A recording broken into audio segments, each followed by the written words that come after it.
mēs esam Rumbulas memoriālā. Cilvēki no geto, pirmās akcijas laikā geto žogā bija uztaisīti papildus vārtiem vēl dažādi tērumi, pie ebreju kapiem un Lauvas ielā. Un tad cilvēki tika dzīti pa Maskavas ielu. Es tagad neiedziļināšos, kā tas viss notika. Principā tas diezgan labi ir aprakstīts, piemēram, Rīvaša grāmatā, kas mūsu uzturē ir tāds viens no ticamākiem memoāriem, un ko var droši citēt. Tad cilvēki pienāca te jau mazākās grupās. Te viņi tika sadalīti vēl mazākās grupās, apmēram kā 20-30 cilvēki. Tad viņiem kaut kur tur paugurā bija jāizģērbjas. Un tur jau bija arī pirmā bedra. Tad, principā, jūs visu memoriālu schēmu redzēt te, viņa ir iegrāvēta. Pie ieejas tā konstrukcija, tā metāla struktūra, tas karājas, pēc kuras arī ir ļoti viegli vadītājiem parādīt, kur jāpagriež. Viņa formāli to arhitekts Sergejs Rižs nosauca par hidru. Nes kāpēc. Bet es to skaidroju, ka tā ir tāda kā nāves roka, un viņš tam arī piekrīta, ka var arī tā to interpretēt. Tad šie akmeņi viens bija uzlikts 2002. gadā, kad izveidoja esošo memoriālu. Mēs tūlīt aiziesim tur dziļāk, es pastāstīšu, kā tas memoriāls veidojas. Tas ir arī interesants stāsts. Tas savulaik bija karot kātu. Labi. Viens vēl viņš. Jā. Nē, bet man liekas, tas ir lukurs. Šo te uzlika par godu toreizēji Izraēlas prezidenta Moša Kacava vizītei Latvijā. Bet ar to ir liela problēma, jo Moša Kacavs pirms pāris gadiem tika tiesāts par uzmākšanos savai sekretārei un kaut ko tādu, un galu galā viņam bija piespiests 8 gadi ieslodzījumā, un viņš tagad 6 cietumā. Un sakarā ar to mums bieži vien turisti jautāja, vai mēs taisamies to pieminekli nojaukt. Un to piemiņas akmeni. Un galu galā mēs izlēmām, ka mēs to nejauksim nost. Ka, teiksim, ja viņš tiktu tiesāts, teiksim, par valsts nodevību, kaut ko tādu, kas viņu, it kā padarītu viņa prezidentūru par neesošu, ētiskā ziņā, tad droši vien mēs to noņemtu. Bet tā kā viņš tika tiesāts par kaut kādu individuālo noziegumu, nevis politisko, tad lai paliek. Vismaz tāda ir mūsu oficiālā versija. Un reāli tāda man tiešām grūti iedomāties vispār, kā mēs to darītu. Un vai kā pašvaldība to darītu. Jo, kā jūs saprotat, memoriāls jau nepieder ebreju kopienai. Tas formāli ir kā pašvaldības uzraudzībā. Labi, iesim tālāk.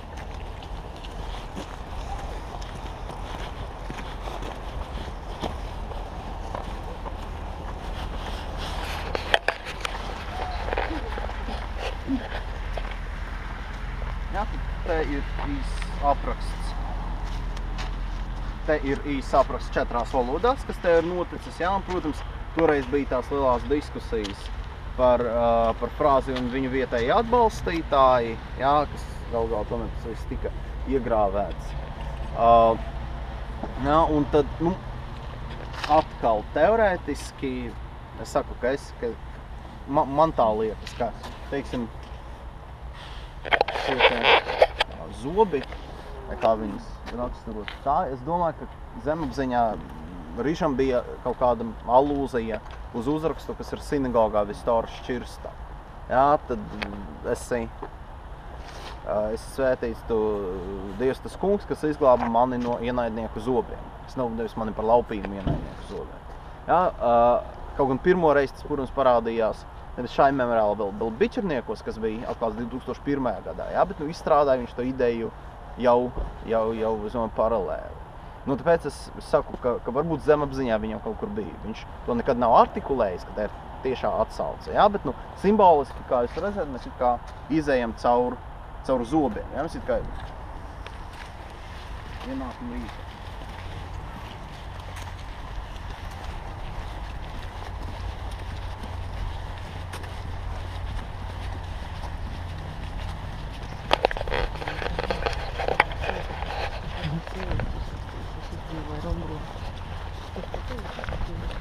To nav. Nu tā. Viņa ir tik nestrādās, ka tā vēl arī teica, nu, tās nav gluži, nu, viņas vecības. Ja? Nē, nu, pamatā jā, bet viņš sakot, nu, literāti. Nē, nu, kaut.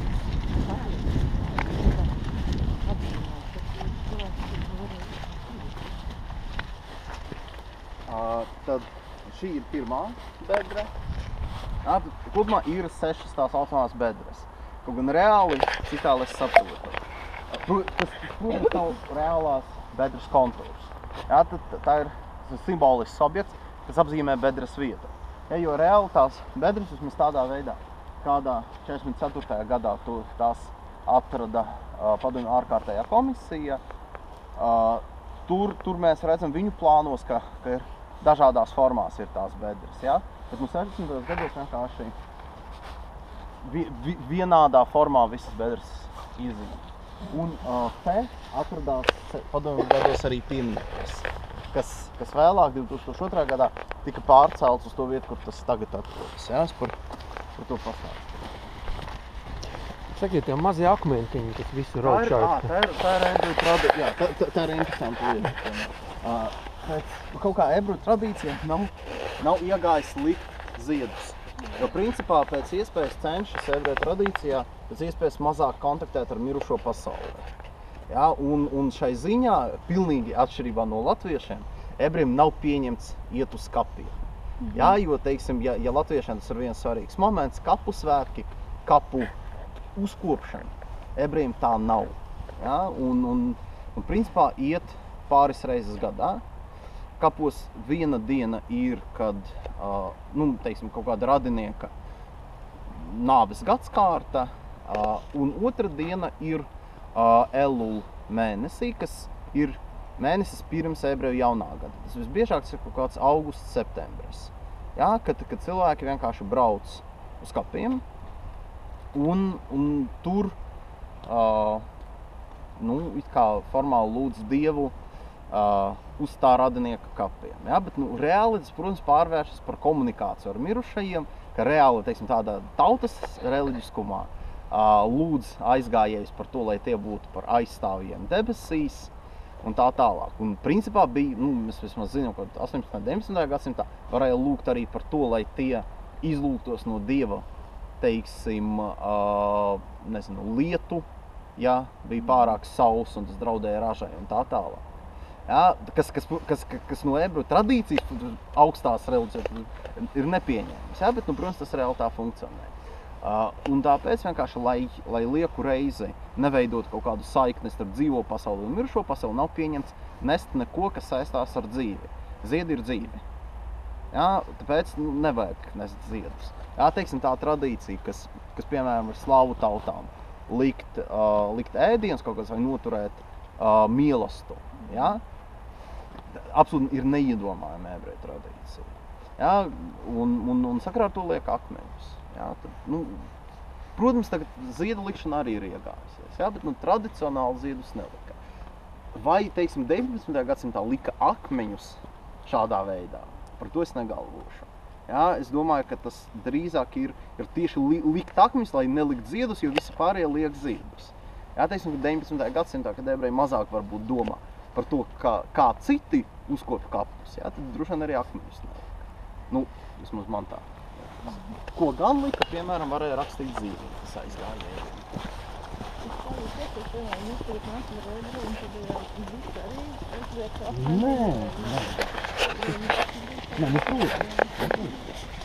Nē, bieži vien ir, teiksim, grupas, kas grib noturēt par kādu ceremoniju.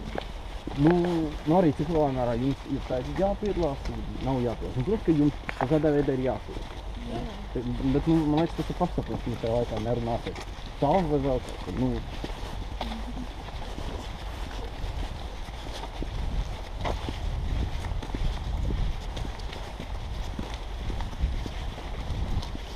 ja jūs rūpēsiet akmeņus,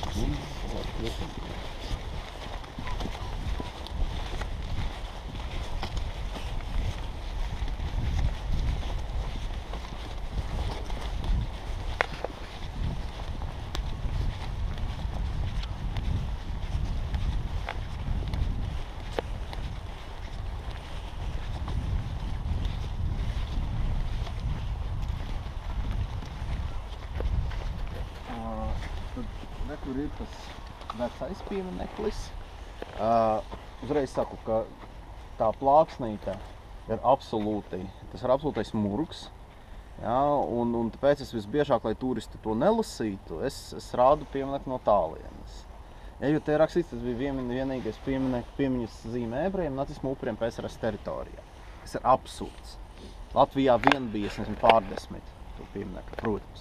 Mēs tieši tagad veidojam lielu izstādi par holokausta pieminēšanu, holokausta memorializāciju Latvijā. Ja, un to uzlika 2005. gadā, vienkārši, lai izrādītos Izraels prezidenta priekšā. Kas notiek tad? 43. 44. gadā nacisti ekshumēja visus līķus, un tie tika nodedzināti. Ja, tad, principā, cilvēki te tika noslapkoti 2 dienās. 30. novembris un 7. decembris. 7. 8. decembris.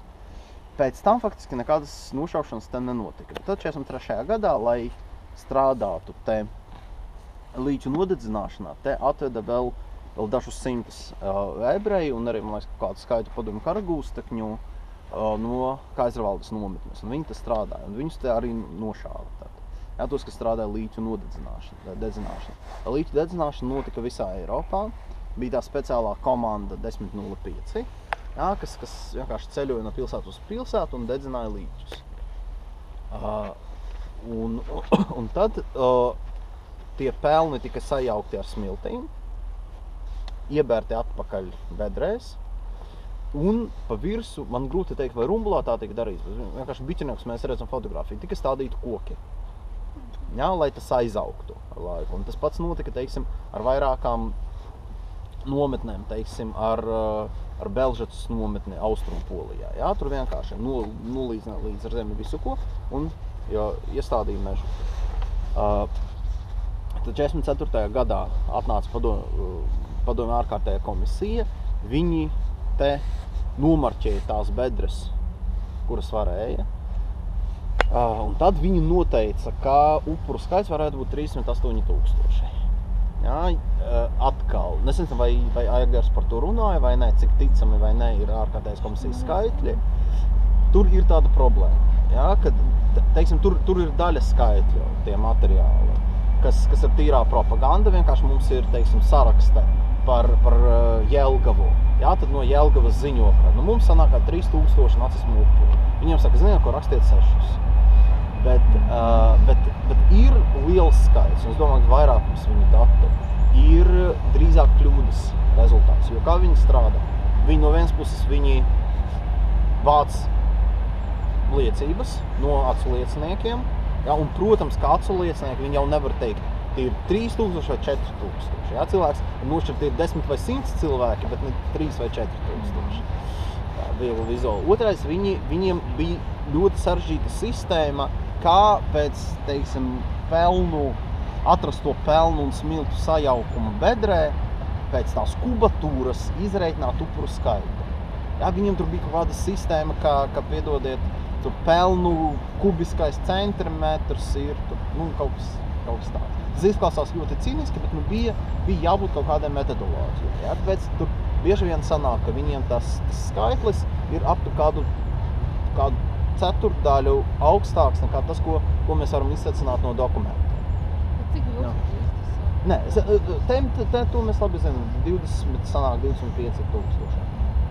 Jā, tad tie 25 ar kaut ko, ja, jo tie ir Rīgas ebreji, tad te ir apmēram 1000 ebreju no Berlīnes, kas tika atvesti 29. novembrī, bet tā kā viņiem bija jābūt ieslodzītiem Rīgas getā. Ja, un tad atnāca pavēle no Berlīnes nekādu likvidāciju. Bet tā kā geto vēl bija pilns ar Latvijas ebrejiem, tad Iekelns viņus te lika noslapkavot.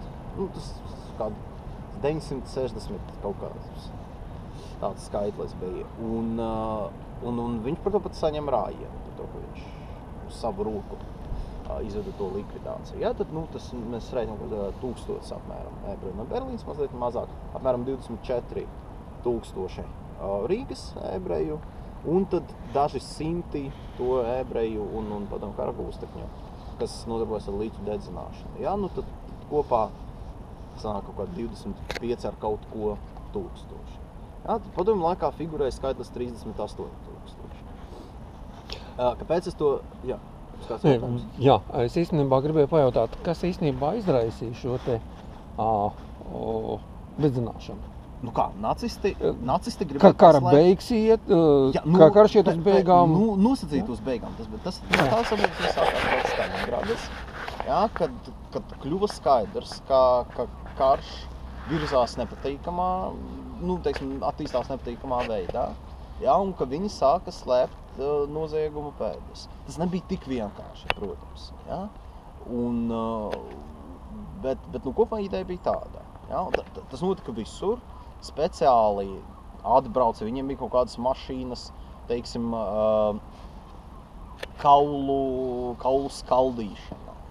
Jā, lai vispār nekas nepalika klāt. Un to starp citu jūs ļoti daudz kur mazpilsētās. Daudzi cilvēki atcerēsies, tie pat, kas savām acīm nav redzējuši nošaušanu, tie atcerēsies, ka, teiksim, 44. gadā tika dedzināti tie līķi un nāca drausmīgā smaka un melnie dūmi un viss kas.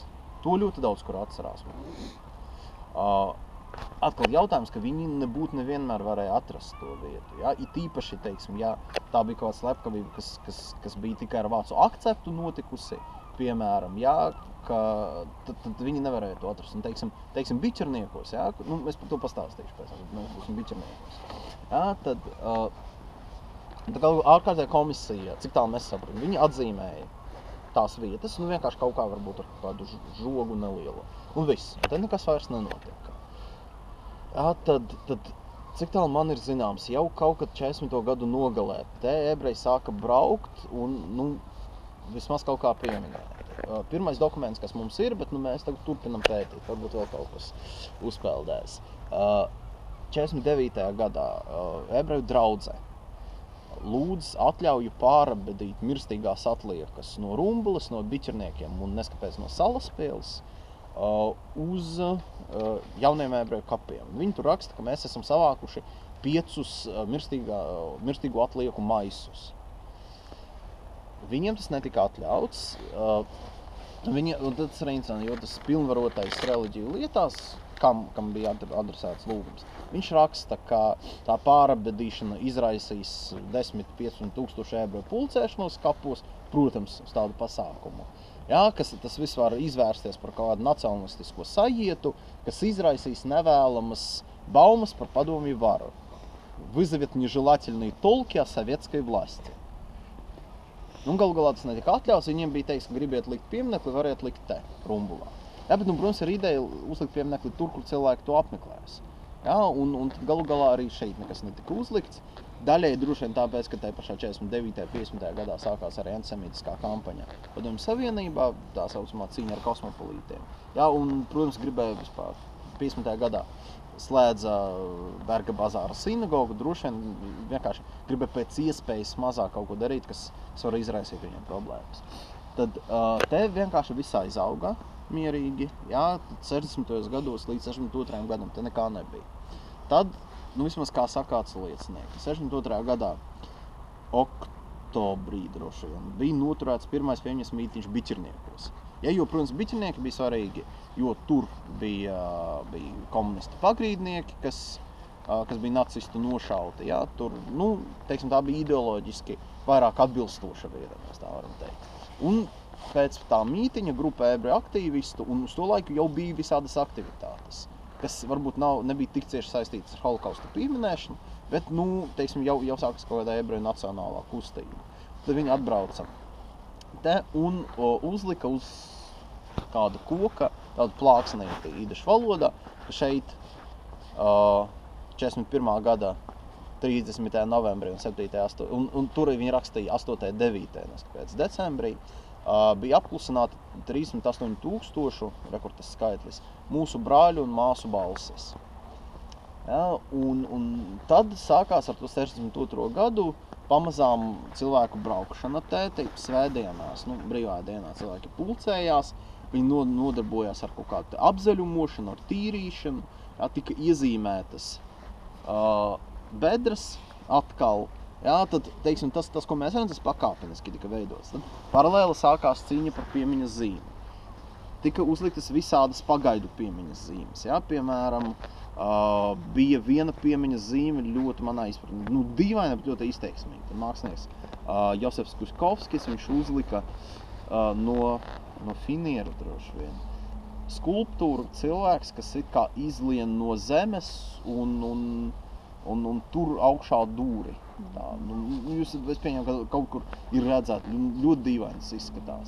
Tad vienu reizi bija tāda melnā arī koka stela, dēlis, ar sarkanās krāsas traipiem, it kā asinis, un tad pa centru bija fragments no gleznas, kas saucās Pēdējais ceļš. Arī jūs esat redzējis, tur ir sieviete ar bērnu. Es pieņemu, ka daudz kur reizi vienkārši bija tādos tekstos, kas saistās ar holokaustu, bieži vien to gleznu ilustrē. Tad kaut kādā brīdī pie dzelzceļa uzlika vienkārši uz 2 stabiem Dāvida zvaigzni. Jā, kas, lai visi, kas brauc... protams, ka tās piemiņas zīmes ļoti neilgu laiku eksistē. Jā, un beidzot, un paralēli turpinās cīņa par šo te pieminiekli. Jā, un galu galā, vismaz kā stāsta, jā, kad tika izlēmts, ka vai būs šāds piemērs, vai nekāda nebūs, respektīvi fašisma upuriem, sirbs un āmurs un vispārējais, un faktiski vienīgā lieta, kas kaut kā atsaucas uz ebrejiem, ir tas, ka uzraksts ir arī idešā. Jā, Dikarbonas un fašizmu. Un tad uzlika to pieminekli tur pie pirmās bedres, tā saucamais. Cilvēki tad turpinā pulcēties, kaut kad 60. gadu otrajā pusē jau VDK, protams, to sāka uzraudzīt ļoti pamatīgi.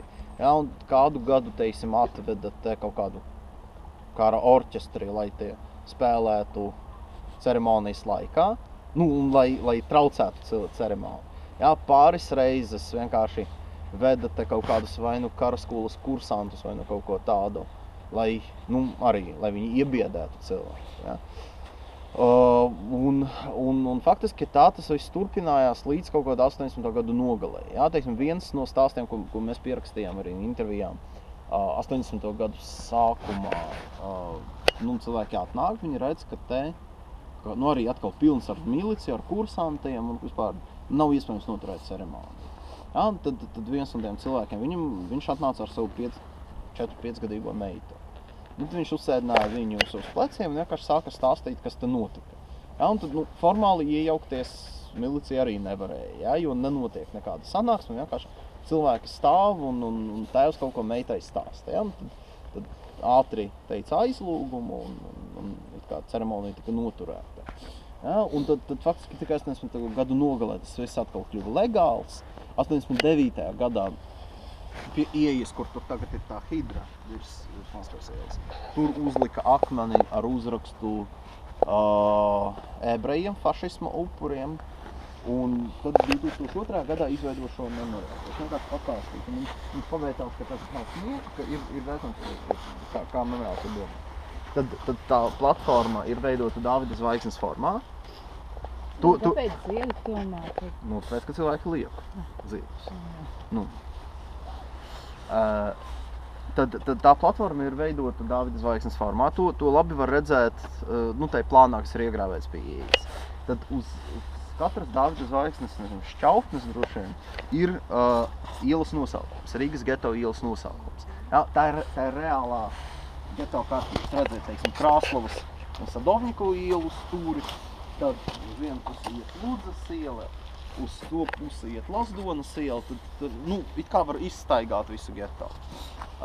Gar ielām ir simboliski ēkas. Jā, jūs redzēt, ka te ir tādi jumtiņi, kā iegrāvēti. Jā, tie ir jumtiņi. Un uz daudziem akmeņiem ir iegrāvēti vārdi. Tie ir upuru vārdi, bet tas nav visu bojā gājušo saraksts. Jā, te ir tagad kādi 1500 varētu būt kādi vārdi apmēram. Tie ir cilvēki, kuru radinieki palūdza vārdus iegrāvēt. Jā, un te mēs tagad mēģinām atkal pārbaudīt tos vārdus. Tie ir arī daži cilvēki, vismaz dažus mēs jau esam atraduši, kas nav gājuši bojā tieši Rīgā, bet citvietā, cilvēks Talsos ir gājuši bojā. tā tālāk. Jā, un dažkārt arī ārzemnieki, protams, lūdz. Bet nu, tagad mēs striktāk tam visam sekojam. Un man liekas, ka pēdējos pāris gados it kā neved akmeņus uz iegrāvēšanu vairāk. Centrā ir Menora, kas